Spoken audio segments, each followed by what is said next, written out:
Hello, I'm Representative Lynda Schlegel-Culver.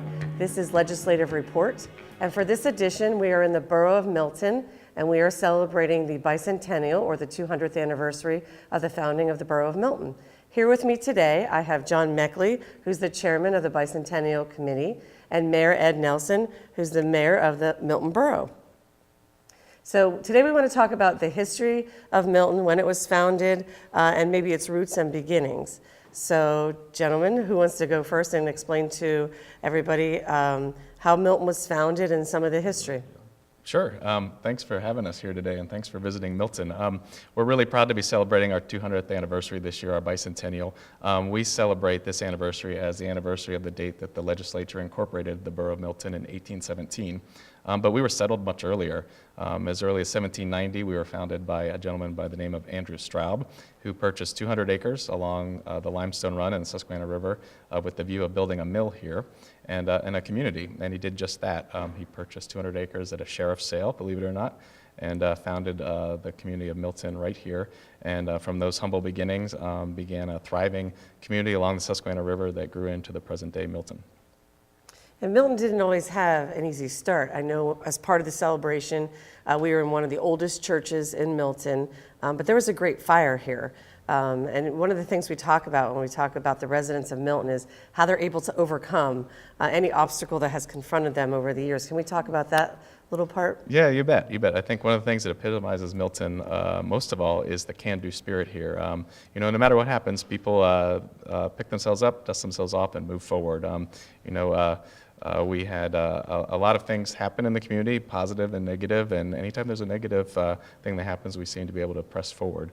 Yes, specifically about the fire of 1880, and I know the mayor knows a great deal about that, so I'll let him speak to that. Oh, in 1880, they had a beautiful sunny day in the community, and people were going about their businesses approximately noontime, and a spark from something up at the car works plant sparked and caused the building to start fire, and the fire progressed because the wind had picked up, and it just kept moving down, and they sounded the alarms at noontime, or the noon whistle, but they also for fires. They sounded that, it was a little bit before noon, and of course everybody just thought it was noontime and went about their business until finally the gentleman on horseback come down through hollering fire, fire, and of course they started doing what they needed to do. Till the end of the day, the town of Milton has been devastated. The people were left homeless. Just a lot of things that were going on. And in the course of 3 years, they had rebuilt the town, and the community was back almost as vibrant as it had been before the big fire. So that's a sign of the can-do attitude that the Milton people have. And can we talk about maybe some of the business and industry from maybe the beginning of Milton and how it's evolved over the years? Sure, and we're going to see some of that today, I assume. But originally it was built as a town where mills would be constructed. Mills were the technology of the day in the late 1700s, and Milton had plenty of mills. And from there, it grew on to become a very prosperous community with other industries. Soon, everything sprung up around the mills. During the Industrial Revolution, industry cited itself here. Among the most famous were the Milton Car Works, who produced the very first tank car in America. It became what later known as American Car and Foundry, or ACF, which still calls its home here. And then later in the 20th century, businesses such as the iconic Chef Boyardee founded itself here, which is now owned by Conagra Brands, but still here in town. So lots of businesses. But as things change and as communities change, Milton always changes with it. And I think you'll see that what we're beginning to develop is a really vibrant community that looks a lot different, that has a burgeoning artists community here and really celebrates music and the arts and all the things that we have in common. So now we're going to be introducing the borough manager, Chuck Beck. He's going to talk about a little bit about this building, some of the revitalization that's going on in the borough of Milton today. So, hello, Chuck. Hi, Lynda. Can you talk about this building and how what disrepair it was in at one point, and kind of how it's one of the markers of Northumberland County. People point to this building and to the history and how you've been able to preserve it. Sure. As the mayor spoke earlier, in 1880 we had a fire, and the building that we're standing in is actually one of the buildings that was destroyed in the fire. It was reconstructed in 1883, and it was the Reading Freight Station until they ceased using the building, and then it sat and was vacant for many years, and it was in disrepair. And in 1978, the borough bought it, along with the station, the Pennsylvania station across the Filbert Street. And we converted this building into the Borough Hall, and we converted the Pennsylvania building into the police department. Both buildings are registered in the National Historic Register. This building was totally renovated in '79, and that's when we moved in and we began using it and operating as the Borough Hall. And then in 2005, we underwent another total renovation, made them completely energy efficient, and put them in the condition that they are today. Okay. So I know we're going to be leaving here and going to take a look at some of the streetscape work you've been doing. But before we do that, can one of you talk about the banners and this piece of history that you've been able to find? Sure. So the piece of history behind us is actually the original deed to the Borough of Milton. It's written on vellum, which is sheepskin, and it's dated 1790. We found it when we were moving the public library from its former location on South Front Street to its new home. And it's the original deed that Andrew Straub acquired the 200 acres to lay out Milton. So it's a really valuable historic document. We're really grateful to have Quite a found find. it. Yes, we're very lucky to have it. The banner behind us is really a banner that's going to be hung downtown shortly, plenty of them, and it's just a signal that we are ready for our celebration. We've been celebrating our bicentennial for months now, but it's all leading up to a weeks-long celebration, June 10th through the 18th. Plenty of activities going on. If folks look at our website, milton2017.com, they will see that the first weekend starts with train rides for the first time, passenger train rides on rails in Milton for over 50 years, first time in over 50 years, a beer festival, a celebration of our Milton State Park with a river paddle from Watsontown to Milton, a color run, activities all week long leading up to a big celebration day on June 17th with some historic marker dedications, a time capsule, races, a huge parade, a gala concert, and fireworks. So it's going to be a very busy day celebrating a huge milestone. But more than that for us, we're not just celebrating a milestone, we're celebrating a way to look forward and move forward as a community. And I think you'll get a sense today as you tour town just how much forward-looking we are doing and how big of a step we're ready to take as a community together. Great. We're going to head out now and head down Broadway and Front Streets and look at some of the improvements we've made on streetscapes and some of the improvements yet to come. We're here at the intersections of Broadway and Front Street in the borough of Milton in Lincoln Park. And the reason we're here is we want you to see a project that's been done. And behind me is Broadway, and we've done some streetscapes projects there. And the next one to my left would be the Front Street is going to be revitalized. So here with me is Chuck Beck, manager of the borough of Milton, and we have Ed Nelson, the mayor of the borough of Milton, to talk about the streetscape project with us. Hi, thanks again, Lynda, for taking the time out to spend some time in Milton Borough today. If you look, as Lynda said, if you look directly behind us, you'll see Broadway, which is a completed streetscape project.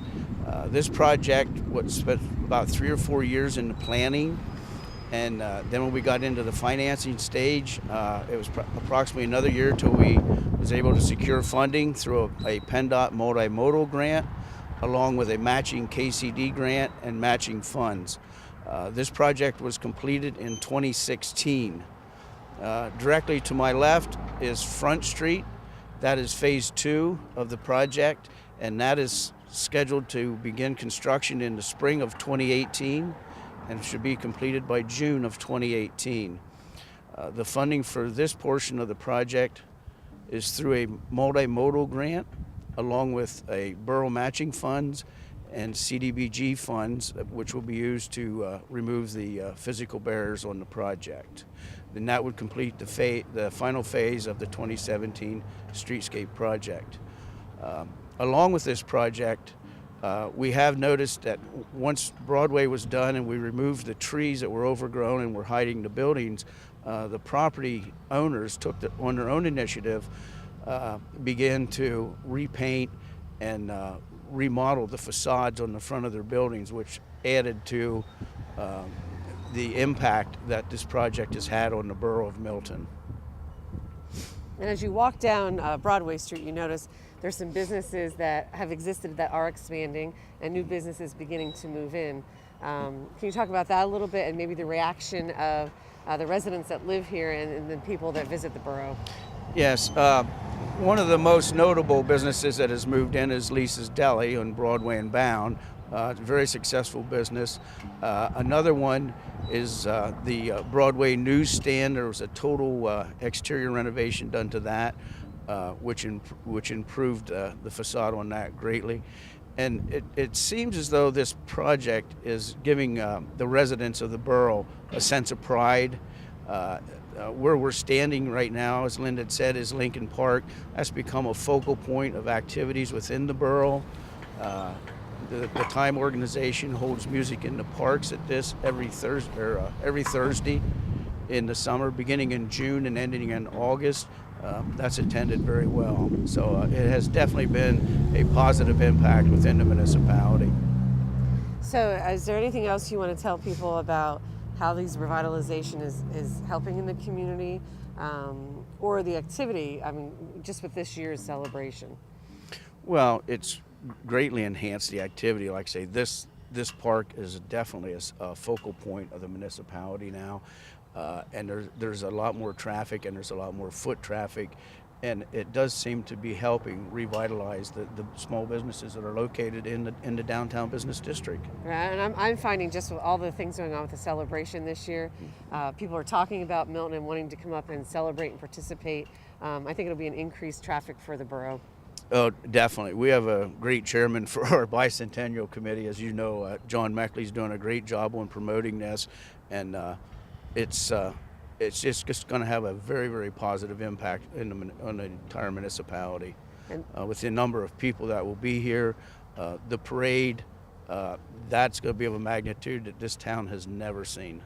It's going to be an outstanding celebration. And this is a community that's rich in history, but now we're going to take a walk down Front Street and talk about the future of Milton and where we're going. And we're going to go down and see the old bank building that was the library. And we're going to talk about the revitalization they're doing there and how they're introducing an art studio and an art gallery into the borough of Milton.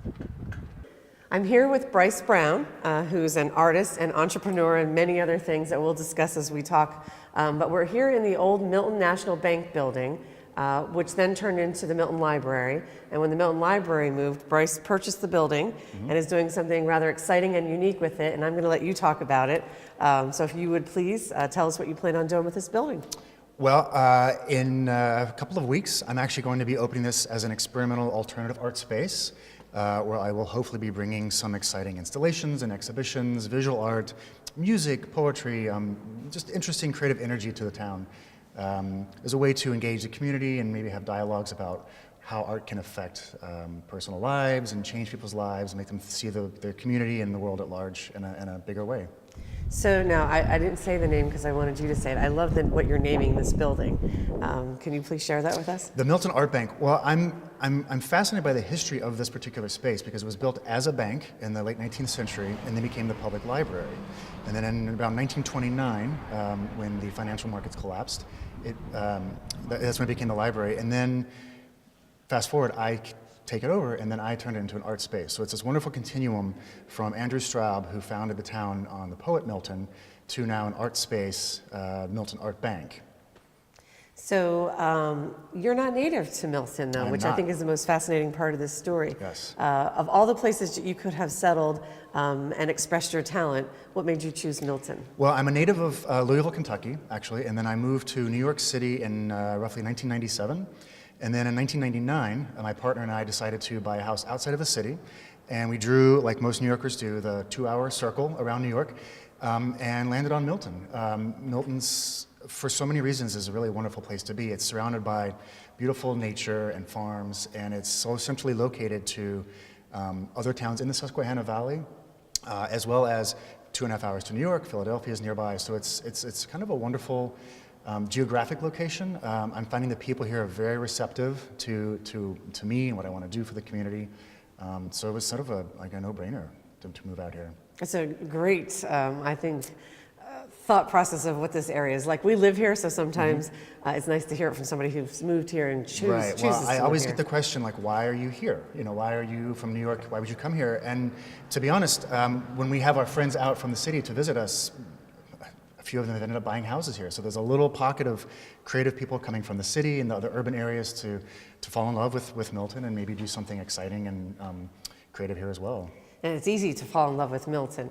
Can you do me a favor and describe maybe some of the challenges from moving from New York City to this area and starting a new business? Well, I think the main challenge is to convince people that I'm one of them. I think that there's definitely an insider-outsider dynamic that happens here. But again, you know, I've had the house since 1999, and I'm definitely part of the community. I go to the local cafes here, and I kayak down the river, which is an amazing asset. So I think that there really isn't. Once people accept you, you're in, and I don't think there's any other sort of challenges to becoming a Miltonian. So now, as a community, what can I expect when I come into this building when it opens? You can expect the unexpected. I'm hoping to have a nice range of exhibitions. The first one actually is a language-based exhibition based on a verbal prompt, and the verbal prompt is "Today I Saw," and the artist is asking the local residents of Milton to respond to that as a way to look again at the community with fresh eyes, as to maybe rethink what it is to be in this town and how we can move forward and how we can recast Milton as a wonderful place to live. And so things like that. There's going to be music shows, performances, maybe some dance. Who knows? It's a very fluid situation, which is exciting. So for the public's use, because this is very exciting, how do they find out more information as to when you're opening and the exhibits you'll be having and how they can participate? Right. Well, there is going to be a website, miltonartbankpa.com, I believe. It's under construction right now. And then, of course, we'll just have open hours, which I'm still negotiating right now because it's me here doing it. So maybe in the future that's something we can publicize so people can come take advantage of this very unique space as it grows and evolves. Absolutely. Bryce, it's so exciting to have arts in our community. Can you tell me how you might be incorporating arts into our Bicentennial celebration? So for the week, June 10th through the 18th, I'm going to be working with a man who has a nonprofit in Queens, and he does street art, murals, and festivals, and we're going to be bringing together some wonderful street artists to do murals on some facades of the buildings. We have a skywriter coming to do a skywriting project, some knit bombing, some just really, really exciting creative energy is going to be on the street in the community for people to interact with and see that there's something happening that's really, really kind of wonderful and creative. And may I ask, what is knit bombing? So knit bombing, people will knit sweaters for trees or sweaters for the meters on the streets. It's a way to draw attention to something you might just overlook in your everyday life and bring some color and some texture to it. It's wonderful to have you in our community. Thank you. It's And great to thank be you for here. sharing your talents. Next, we're going to be heading up to the Milton Library. We're going to be taking a short break, and Legislative Report will be back in a few moments.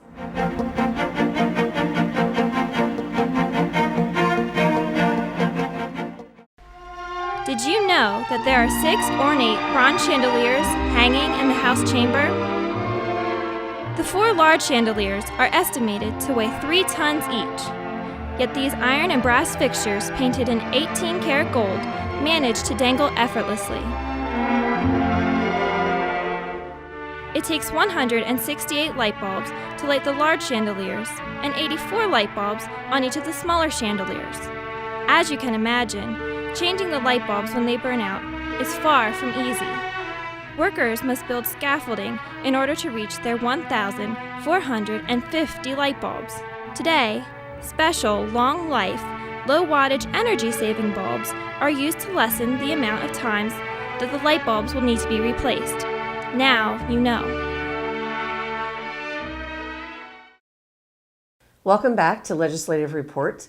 We are now here in the new home of the Milton Public Library, and I'm here with Rob Jones, who is the president of the Board of Trustees for the Milton Public Library. You weren't with us, but we just left the Milton Art Bank, which was your previous home. And being in there, I realized how much larger this space is. So can you talk about maybe what precipitated the need to, get a new location, how you came about this gorgeous location, and how the programs have expanded since you've come here? Well, number one, we were very fortunate to be able to move up here, if you will, because it was an existing mansion back in the day. And the old library was very cramped, very small.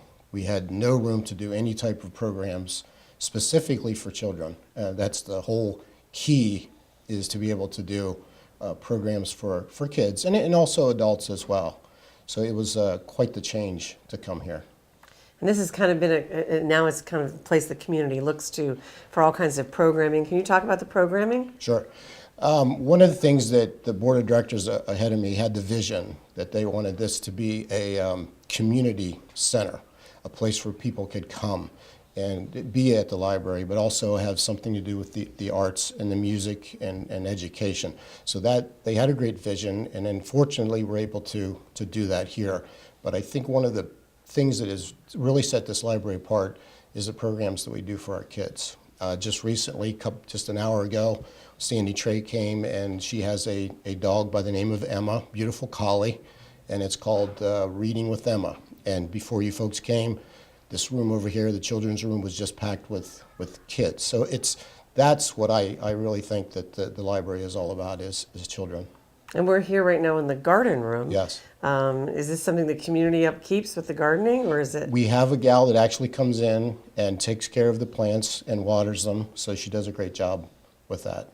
So now, if the public's looking to come up to the Milton Public Library and wants to know what kind of programming you have, can we talk about that a little bit? Yeah, we can. Like I said, it's the other thing we should touch base on, because earlier we were talking about kids, but we do have a computer lab, so we have computers that people can come in, because as you know, that there's a lot of folks that do not have access to computers. They don't have, or the internet, World Wide Web.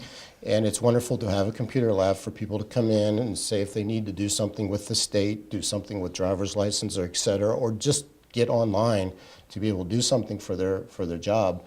That is downstairs. So that's one of the, not necessarily a program, but a feature of the library that we're pretty proud about. But here again, the kids programs, we have singing. Nancy Walters, a retired school teacher, plays the piano and sings. And she does a thing with the kids every week, and it's a wonderful thing to be able to have the kids here for those type of programs. There's another program that deals with babies. One of the toughest things is to get teens here, because they're so busy doing other things, extracurricular activities at school. But one of our major thrusts is try to get the teenagers, to the library. And they're very independent, and they like to do what they like to do, and sometimes they just like to be by themselves. So we've kind of set up a little teen area. Used to be here, just directly behind you, and we kind of moved it over to the adult section to kind of give them a space of their own. So that's one of the things we've been trying to do here at the library. So before we wrap it up at this location, if somebody does want to learn about the programs, because I know we've talked about you can learn a foreign language on your online registration, where would they go to look and find the programming you have and how they sign up for it? They can just come to our website or Facebook and take a look. Everything is right there. Now, one thing I really want to touch base on quick, if you don't mind, it's not necessarily a program, but we're very fortunate that we're going to be having a community garden here at the library. So that is taking place very, very soon. And it's a combination of the borough, the library. Bryce Brown and Holly Flowers are taking the lead on this, and it's going to be a very different thing for the library. But one nice thing about it is it's going to be, people can lease the space and have their own garden. It'll be a community garden where people can come in and volunteer and grow food, and we're hoping that we'll be able to distribute that food as needed, vegetables or whatnot, during the year. Okay. Yeah. That's wonderful. So again, if anybody wants to learn about the public library, the website would be? It's miltonlibrarypa.org. Wonderful. Yes. Thank you so much for your time Well, today. thank We are leaving the Milton Public Library, and we are headed to the Cameron House, a historic building, and we're going to learn more about the history of Milton. We're now here at the Cameron House in the borough of Milton, and with me I have Deb Owens, and Deb is on the board of directors for the Milton Historical Society. and this building is home to the Milton Historical Society. And back with us is John Meckley, who is the chairman of the Bicentennial Committee and also the president of the Milton Historical Society. So I want to talk about the building, what it means to the Historical Society, and where it got its name. Okay. The home is a federal farmhouse, and it was purchased by Bill Hastings, who owned the Milton Standard. He purchased this house and didn't know what should be done with it, so there was a town meeting, and the town decided we needed a historical society. So he deeded this property over to the newly formed Historical Society, and that's why we're here. It's called the Cameron House because it's named after Colonel James Cameron. He was a Civil War hero. He was the first officer and to be killed at the First Battle of Bull Run. He got his commission through his brother, Simon, who was Secretary of War under Abraham Lincoln. He died at the age of 61. That's when he signed up to join the Civil War. Oh my gosh.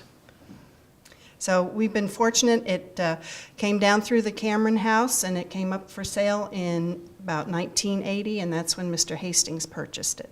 So now when we talk about the Bicentennial celebration, many people can't see right now, but you guys are doing some major construction inside the home, and you're getting ready for a new display. Yes. Can you talk about your display? Sure.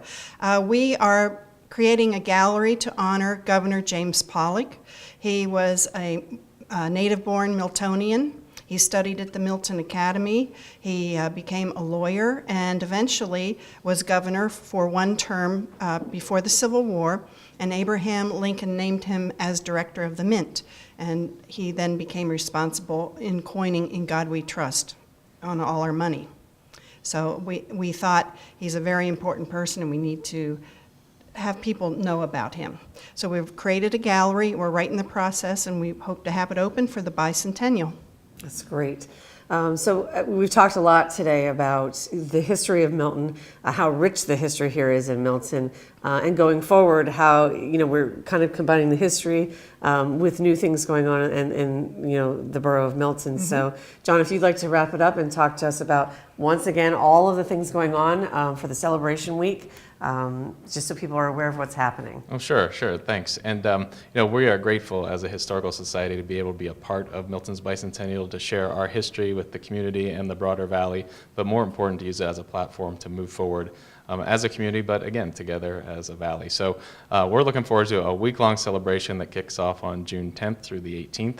All the details are online at milton2017.com, but you'll see plenty of things going on here, from bicentennial train rides to a beer festival, a paddle down the Susquehanna River, a color run, a 5K race, a pep parade, there's music in the park, a special Flag Day ceremony, a family day at Brown Avenue Park that you're helping us with, Lynda, and then our parade day. We're going to have a huge parade. We're dedicating 2 historical markers in town.